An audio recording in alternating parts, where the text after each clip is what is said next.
home is mentioned in the books. We know that something terrible happened there, but we don't know what happened. So this was an opportunity to show the audience something that is going to be fresh for everyone, whether you're a book reader or not a book reader. This is stuff that no one has seen. Initially, the scene was even bigger. It was written even bigger than it was, and we weren't sure how we were going to do it. And Miguel talked about reining the point of view of the scene in to keep us behind that stockade wall. And as you did that, all the pieces, the other pieces, the stuff that is so huge and the big sweeping shots and all that stuff started to fall away. And then what if you don't see the monster? The thing that's on the other side of the door that you can't see, something horrible that's out there that's trying to get in here, is always going to be more terrifying. This isn't a battle, really. It's a massacre. You've got the army of the dead coming and the wildlings putting up resistance for as long as they can, so it doesn't have the feel of a battle so much as a horror movie sequence. So now the monster behind the door, the massacre, the restricted viewing, all of those things started to make sense, and they coalesced into what ended up being Hardhome.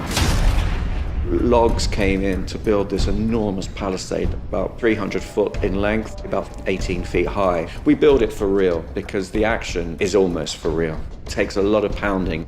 We're all used to sets being built and things, and they all look great, and then they're lit and they come alive and so on. But this place felt real. It's great when you've got a set which you can sort of play in as well, and it's so big, you think this can look great. So the whites, we've got various stages, starting from what we call like super fresh, which are our guys who'd only been dead for a week or 2 weeks or so. And then we've got what we call mid-decomps. They've been dead supposedly for about 6 months to 2 years. And then we have green screen whites, and all the green screen is basically removed by visual effects to create a kind of a negative space so you can actually see through all the holes and all the ribs and what have you.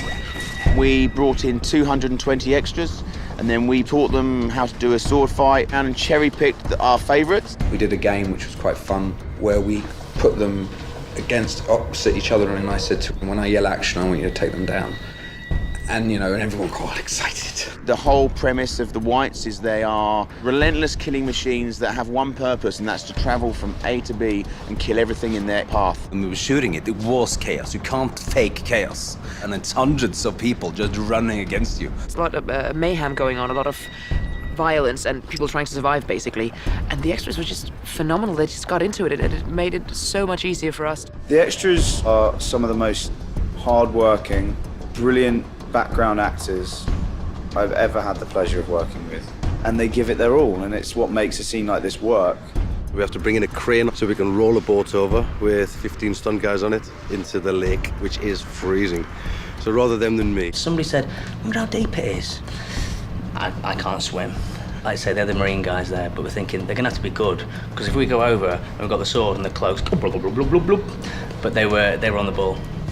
Everybody really had to step up and give everything they had to the sequence, because otherwise the sequence wasn't going to work. It's a great thing to be able to see, you know, all these artisans creating such great work and then destroy it. It's fun because it's that little kid thing of building your little wooden block play city and then being the monster and toppling it over, and we get to do both on the show.